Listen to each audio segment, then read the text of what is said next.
Hello everyone, welcome back. Today we'll be analyzing how money works in Harry Potter. I've always wondered things like how many galleons to a dollar and sickles to a cent. We'll also be going over how much everything costs and how much wizards and witches get paid for the respectable profession, especially professors. Let's get it. Let's start with the exchange rate. 29 nuts to a sickle and 17 sickles to a galleon. This means you'd have to pay 393 nuts for it to be equivalent to a galleon, which is not exactly simple, but I feel like wizards and witches remember it or learn it at some point in their lives. Now, let's convert it into other currencies. All of this data is from Harry Potter Wiki, so it should be pretty accurate. One galleon is $6.64 US dollars. One sickle is 39 cents US, and one nut is equivalent to a penny for US dollars. For the Canadians out there, which is including me, one galleon is $8.43. One sickle is 50 cents, and one nut is 2 cents. There are many other currencies I can convert it to, but I only chose these two. For the full information sheet, you can go to Harry Potter Wiki and look up wizarding currency. Now, let's get into the prices of things in the books and the movies. The bounty on Sirius's head was 10,000 galleons, so that was equivalent to $66,400 US and 84,300 Canadian. The bounty on Harry's head was also 10,000 galleons, so it is the same. The winner of the Triwizard Tournament received 1,000 galleons, which is equivalent to $6,640 American and $8,430 Canadian. The grand prize galleon daily profit draw, won by Arthur Weasley, was 700 galleons, which is $4,648 American and $5,901 Canadian.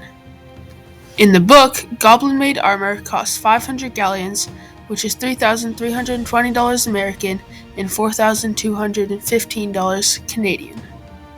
A firebolt broom, one of which Harry once received from Sirius, costs 300 galleons, which is $1,992 American and $2,529 Canadian. The venom of an acromantula, like Horace Slughorn explained, was very valuable, and a pint cost 100 galleons. This is the same as $664 American and $843 Canadian.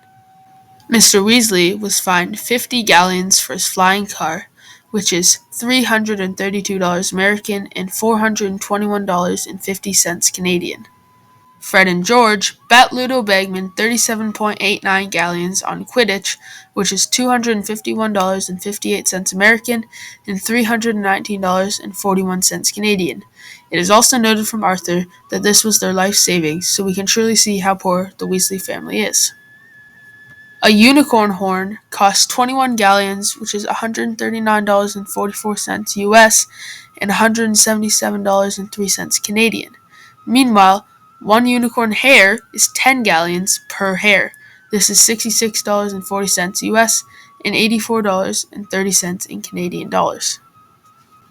Omnioculars and the bet Percy made with his girlfriend were both 10 galleons apiece, so $66.40 US and $84.30 Canadian. The fake wand Ludo bought from Fred and George's blaze box, and the price for catching a mudblood were all 5 galleons. This comes out to $33.20 US and $42.15 Canadian. Keep in mind the 5 galleons given were per mudblood. This is what snatchers were after. Dragon liver, a potion ingredient, costs a galleon an ounce, which is $6.64 US and $8.43 Canadian. Now, we're getting into the stuff that costs less than a galleon. A pile of all the candy from the trolley costs 11.24 sickles. This is a mere $4.38 US and $5.62 Canadian. Canary creams cost 7 sickles, which is $2.72 US and $3.50 Canadian. Hot chocolate, the cost to join spew, and butterbeer all cost 2 sickles. This is 78 cents US and $1 Canadian. Finally, the cheapest thing was the daily profit, which cost a mere penny American and 2 cents Canadian. Most of the gold in the wizarding world is real, but there is, as we know, leprechaun gold. These coins vanish a few hours after appearing and look almost identical to real coins, although Gringotts goblins could tell them apart. They have been used multiple times throughout the books and movies. Hagrid used them in a Care of Magical Creatures class while showing off his nifflers. Ludo Bagman paid Fred and George's bet in Leprechaun Gold, making them furious because of the scam, and Ron paid Harry for the omnioculars in Leprechaun Gold, unaware of the traits. Now let's see who got paid what and what different wizards' and witches' salaries are.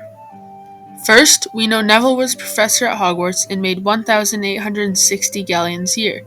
This is $12,350 US and $15,000 and 679 Canadian.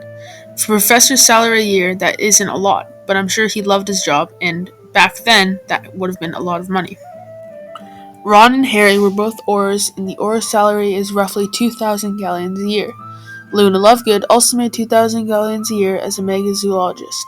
This is $13,280 a year US and 16,860 Canadian. Keep in mind this took place back in 1999, so due to inflation, this is more than what it is today. George Weasley was a shop owner and made around 2,800 galleons a year. This is $18,592 US and $23,604 Canadian.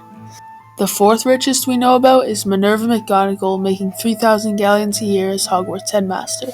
This is $19,920 US and $25,290 Canadian. At third richest is Hermione, who is Minister for Magic and made 8,000 galleons a year. This is $53,120 US and $67,440 Canadian. Next is Ginny Weasley, who was a professional Quidditch player and made 200,000 galleons a year.